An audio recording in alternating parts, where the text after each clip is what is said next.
Geneseo, did you know that more than a century ago, there was a racing track where the middle school is now? Well, we're going to learn more about that on this episode of Hidden Histories.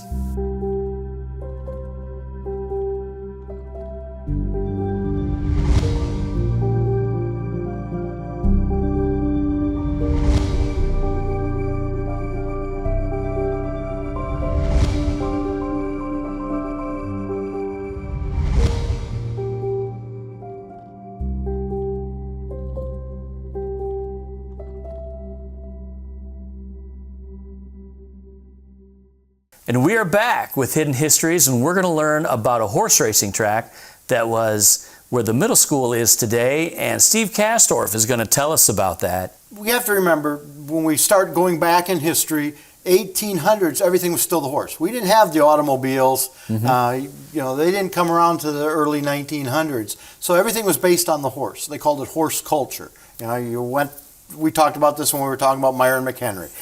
Everything was around the horse. Well, that was what entertainment was based around too. And so each little town would have their own little half mile, or some towns even had quarter mile tracks. Well, Geneseo in 1865 found some land. They had a gentleman that they leased the land from and built their first track. And that track was put in where the middle school is today. If you drive into the main entrance into the middle school, right next to it is a little driveway that takes you into, there used to be a house there, and right next to it right now there's a Morton building that sits along the west side of that little driveway, and there's a couple little buildings out back. Well, that farmstead, that little driveway, was the main entrance into this track. And we mentioned the ghost picture. In 1936, they took an airplane up and they were taking pictures of the rural areas, and they took a picture of that farm, and you can see the outline of the track still sitting in the dirt. And this track closed in 1901, 1902, and there's 35 years later, you still can see the outline, and it had been farmed. I mean, it wasn't just sitting there. They were farming it. So that's how deep into the ground this track was. It was a half mile, and the first track was just basic for local horses. They just built it so the guys that owned horses in town could race against each other, having their own competition. My horse is better than your horse. Kind of like when you were a kid and you'd shoot the loop here in town. Well, my car is better than your car. So you take them outside of town and race them against each other. Well, that's kind of what happened here, but you had horses, and they would take them up there. And they didn't race like with a jockey. They raced with a sulky, like we talked about with Myron McHenry, and they were getting pulled. But in 1877, a businessman who used to be here in town, owned a business here in town, but he had moved down to Moline, comes back to Geneseo and says, let me lease the track and I'll make it a showplace. We'll compete against Henry County. Because back then, because everybody had to go by horse to get where they're going, it took a while to get to Cambridge, to the fairgrounds. So the people that lived here in the northern part of Henry County, they kind of wanted to move the fairgrounds for Henry County north. And they decided, well, if we built a track here in a fairgrounds type atmosphere here, maybe they can move the Henry County Fair to Geneseo. But you also had the people from the southern part of Henry County that didn't want that to happen. But that was the push, was maybe we could get that done. But this businessman stepped in and said, I can make that a showplace, and we can have major horse races, and we can have big horse shows where people can compete and show their horses, kind of like dog shows are on TV. Westminster has their big dog show every year on TV. Well, that's what they did with horses back then. They would show them, and whoever had the best horse would get ribbons and so on. So this gentleman, Mr. Fisk was his name, he comes in, A.J. Fisk, and he puts money into it and spruces up the track. By sprucing up, I mean he built a brand new grandstand. The grandstand would seat 3,000 people. That's a lot of people. That's a lot of people. Especially with a wooden structure. The horse stalls that he put in, he had enough horse stalls that would hold 100 horses. Wow. So that's a lot of buildings. They sunk 3 wells out on the property to supply water for everything. Up until that time, from 1865 to 1877, it was called the Geneseo Driving Park. Well, when he came in, he renamed it the Maple City Driving Park. and he put a big arched entryway to get in, gate, and it said Maple City Driving Park across. And then he put a big fence up along what we know as Ogden today. Back then it was called Cemetery Street. And he had a big 8-foot fence along that so people couldn't sit in the road and watch free. Mm-hmm. You had to pay. And they did charge to get in. It was 25 cents to get in. And if you wanted to sit in the grandstand, it cost you another dime. So 35, huh? 35 cents to have a seat. Or you could just sit in your buggy. You could bring your buggy in and sit in your buggy. You have your wife with you, or the guys could go up. They could close down their businesses. They'd go up there and they could sit in their buggy, and you'd sit and watch the races. Now, underneath the grandstand, they built stalls so guys that had saddles and other tack supplies could set up booths and sell. Kind of like if you go to a NASCAR race, you have all the trailers set up. All the merch stuff. You have all the souvenirs and stuff. Well, they didn't really have souvenirs back then, but they had, horse-related items, tack supplies. And then at the north end of it, they had a big open area with tables, and they called it the restaurant. And a gentleman from Moline came down and supplied lunches and dinners to people that came if you wanted to pay. One of the things they did at most of the tracks is they would have an area where you could park your buggy and sit in your buggy and watch. So you could tailgate in your buggy? And watch the event. You wouldn't have to pay the dime to sit. Or in this picture, you can see this is a different track, but you can see there's the people. And then if this picture would extend out, the guys are all standing here. The guys that didn't pay the dime to sit. They would stand along the edge of the track and watch the races. So if you brought your wife with you or your girlfriend, well, she probably wouldn't want to stand for the entire race. She'd want to sit. And if the grandstand was full, you'd just sit in your buggy. And they'd have spots where you could tie your horse off and watch the race and have your picnic lunch and make a day of it. It was a dirty day because, it would be dry. And it would but it became a showplace. That first race in 1877 brought in 3,000 people a day for 4 days. They estimate there was 25,000 people in Geneseo during that event. They estimate that they had over 100 horses out there between the race horses and the show horses. The stalls were full? Yep. They filled it up. And these horses came from all over. They were from Iowa, Indiana. They got on trains and came here. But our track then grew. But as time went on, every town had, like I said, Atkinson had a track, Geneseo had a track. So they were always competing against each other. But as time went on, the owners of tracks decided if we go to a mile track, we can get more horses, we can get bigger grandstands, we can get more people. So they started offering more money. Well, the local tracks couldn't compete against it. So less and less horses came. So as we get into the 1880s, our track has gone to what was called matinee races, where just local guys raced. By 1887, our complex, our owners, our association that owned the track decided, you know what, we need to expand it. Let's make it more of a sports complex where we host other events. And the local baseball team, they were called the Geneseo Normals, and they loved to play there because a couple things. The infield was big enough that they could play ball and they didn't have to worry about other houses. They didn't have to worry about fences. They didn't have to worry about streets. They had a big place to play. And the Normals also liked it because they had a gate now that they could charge admission. Because when they were playing at other parks in town or out in pastures and stuff, people could just pull up and they couldn't charge them. So now they could make more money. They could control who was coming in. So our Maple City Driving Park started hosting baseball games. They started hosting events like foot races, 100-yard dashes out in front of the grandstand. That was the third thing they liked. These other sports now had a place where people could sit. Before they had to stand and watch or sit in their buggies. Now they could sit in the grandstand and watch all these events. So you had horse races.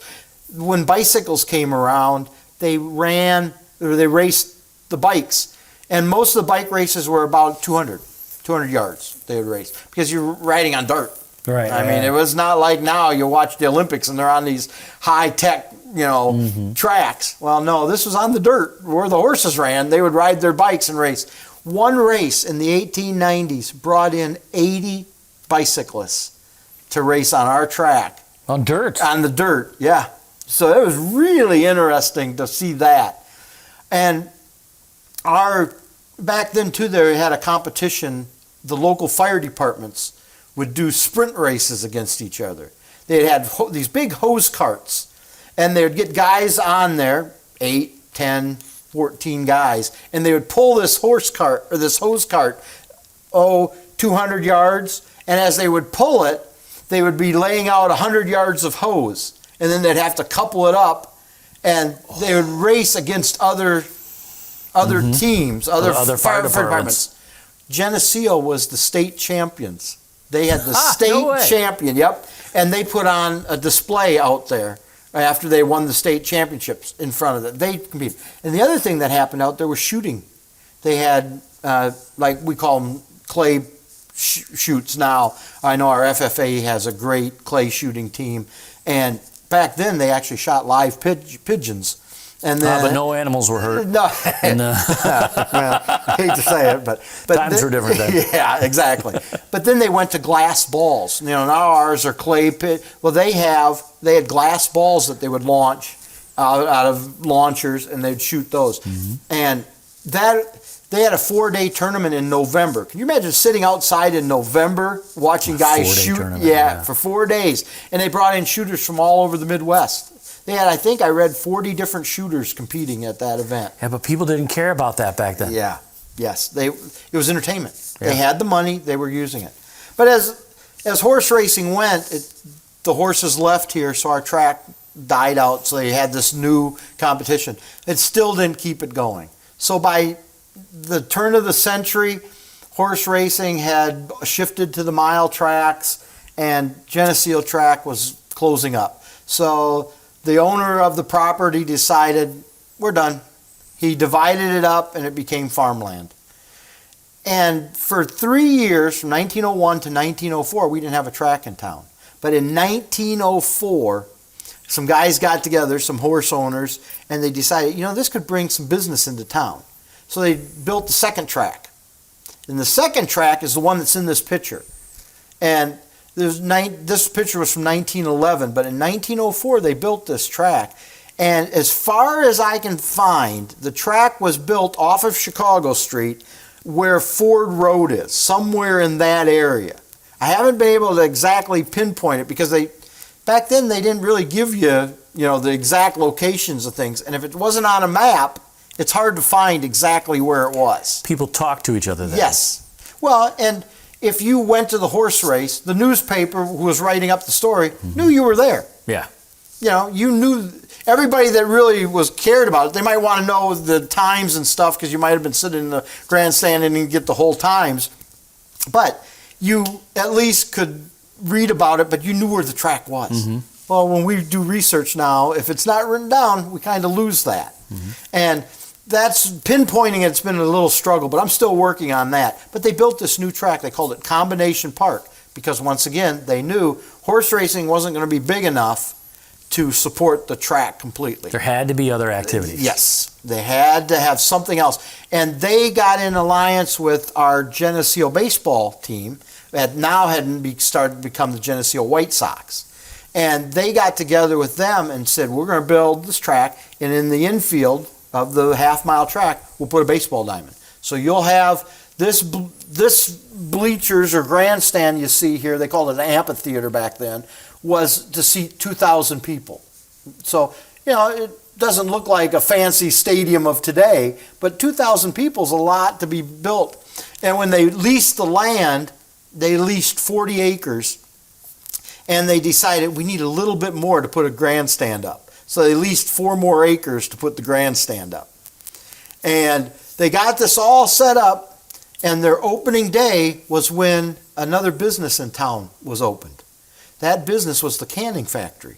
Geneseo had a canning factory, beans and corn, or peas and corn, beans also, but peas and corn were our big ones, especially sweet corn. And where was that at? If you go by there today, it's where Remington has their seed corn plant, right behind, well, it used to be Becker and Becker. Now it's Erdman Construction. Erdman Construction. Right behind them, there's the big building. That was the area where the canning factory was. And this canning factory was big news because it employed hundreds of people. And they opened it up in 1904, and as part of the celebration, they had a parade, they had political speakers, and they took those people and went out to the new park for horse racing, bicycle racing, and a baseball game. So as 1904, 1905, 1906, they had little local horse races there and baseball. But baseball was the main thing. That's what brought the most people in because it was starting to get... Yeah, I would say baseball's just starting to get traction. And another thing about it was, with horse racing, you have one guy who owns the horse. Okay? So if you're not big into horses or you're not a bettor, because that was going on, they had pool betting going on then, and if you didn't bet on the horses, well, yeah, you watch them go around the track, okay.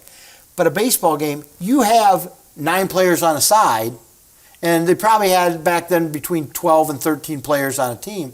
Even if their families just came and watched, you have a bigger crowd already than the one horse race. You know, so they knew they could bring in more people, and that's what they did. And when Geneseo was coming up, we had down in Rock Island a minor league baseball team called the Islanders. Well, those players, when they had an off day with the Islanders, they would go out and play in these little surrounding towns.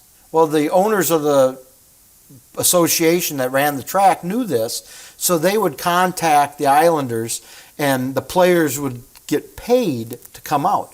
For example, there was a game late 1900s, so 1908, 1909, in that era, and they paid the players to come out and play from down in Rock Island. The pitcher came over, his name was Wilson, and he got $3.25. The catcher, his name was Eng, E-N-G, and he got $3.25. And a young man by the name of Wayner. Sounds familiar. He was a graduate of Geneseo in 1904, and Johnny Wayner came out and played, and they paid him $3 to play third base. So we're not talking $400,000 to come out and play a single game. No. You know, the game check, as they call it, was $3, and they didn't get a check; they got cash. Where did they play at that on the round track? They played the games were in the on the infield. Yeah, well, in the infield of the track, because that was where the grandstand was looking. Okay. So they had the diamond set up, and I don't know the exact layout because we don't have any pictures. We have the picture of the grandstand and pictures of the horses, but we don't have a picture. Yeah, we don't have a picture. If they're out there, if anybody has one, I'd be interested in seeing it. So unlike the driving park and what was the name of this place? Combination Park. Combination Park. You don't know where the horse stalls were there. No. Do you even know where the grandstand was? I know it was on the west side of the track. Okay. Looking towards the east, because most of the events happened in the afternoon, and that would put the sun behind them. At the back, right? Yep. And the horses wouldn't be. The only time the horses would be going into the sun would be in the corners. So if this was out there along Ford Road, it would have been along the tracks. Right. It would have been along the tracks. Yep. And so, because that way they could unload the horses and go right to the track. And when baseball teams came into town and stuff, they would be dropped off at the depot, and then there was a short ride out to the diamond that way for them to play. And so when these guys were playing on that game, the association ended up paying out, they spent $40 to get that game. They had to pay for the visiting team to come. They had to pay their own players to play. Then they had to buy the balls. They also, they had to pay the umpire. They ended up spending $40. They charged 25 cents to get into the game. They didn't charge for kids, and they didn't charge for women. So if you brought your wife with you, she got in free with a paid ticket. They ended up making $36.25. So they lost money on the game. And that was the problem with a lot of these events. For example, if we go back to the other track in Geneseo, as horse racing was dying out, the last major horse race that they had at Maple City Driving Park, they lost $600. And that hurts. I mean, that's not small amount of money. And that just kind of did in people who invested in the track, when they had to lose money, they didn't get money back, they didn't want to invest in horse racing anymore. And $600 at the turn of the century was significant. Yes. Well, it is today for most of us too. I mean, Well, you yeah. lose $600, but At that time, yes. So back to our combination park, the thing that was coming out too, because now we're into that turn of the century, they were also looking for other sports to play there. And one of the sports that was starting to gain ground was football. So Geneseo High School football would play their games there. and there's photos of that. Yes, there's some photos of them playing games at the field. But once again, it's the field. There's no pictures of... There's something. There's a picture of the actual game, but you can't tell where it is. You don't know how it's oriented or Yeah, anything. no. And all we know from former projects that we've done is that it always said that it was in a cow pasture Yeah. on the southeast side of town. Yep. And that's where this was. That's where that was. Yep. It was in the middle of it. Because that's what it was. When they got the lease, they leased it from a farmer, and they bought the lease, I think it was a 5-year lease at the time, for that little 40 acres that they got.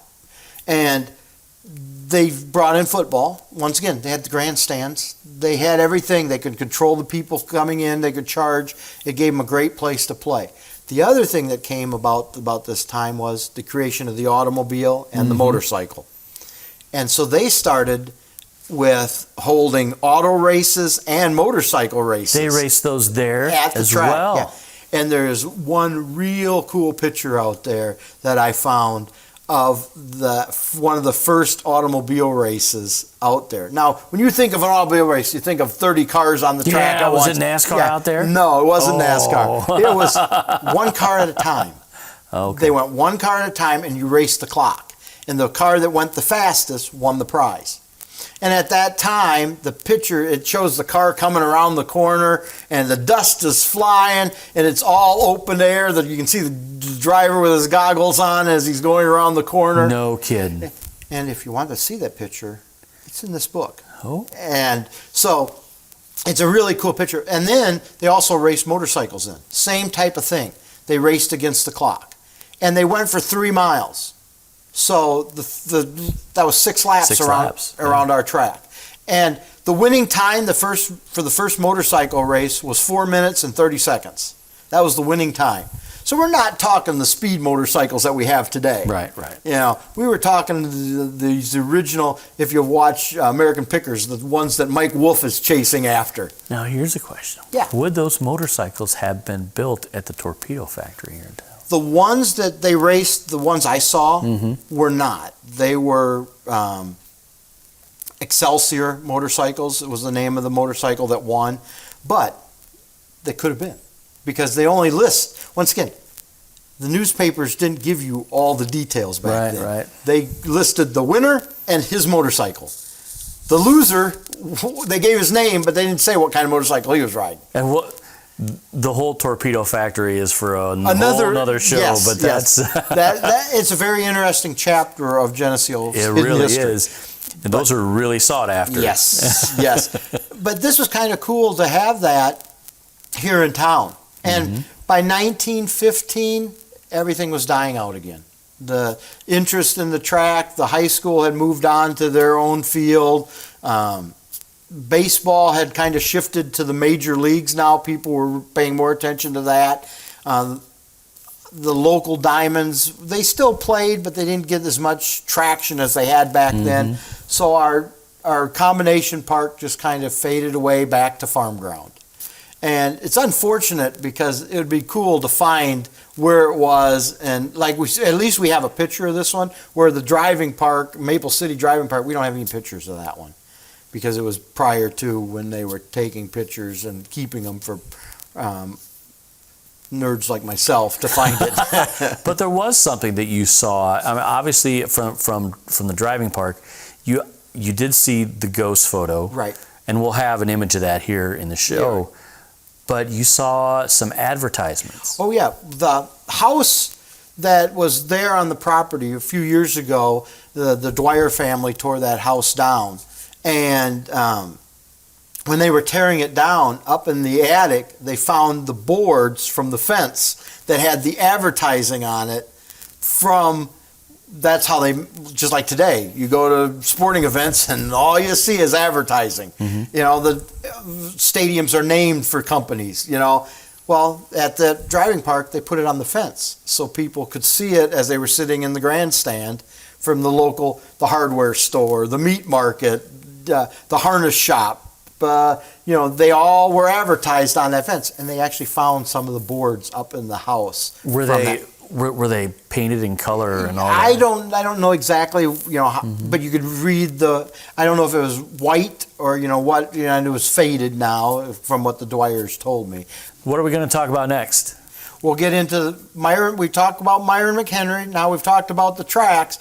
We'll talk about the horse that made this a whole culture. And how all the thoroughbreds and how all the harness racing horses go all back to Dan Patch. And he was right here. Yeah, it's oral history has it that Dan Patch came through Geneseo. And we'll talk about it right here on Hidden Histories.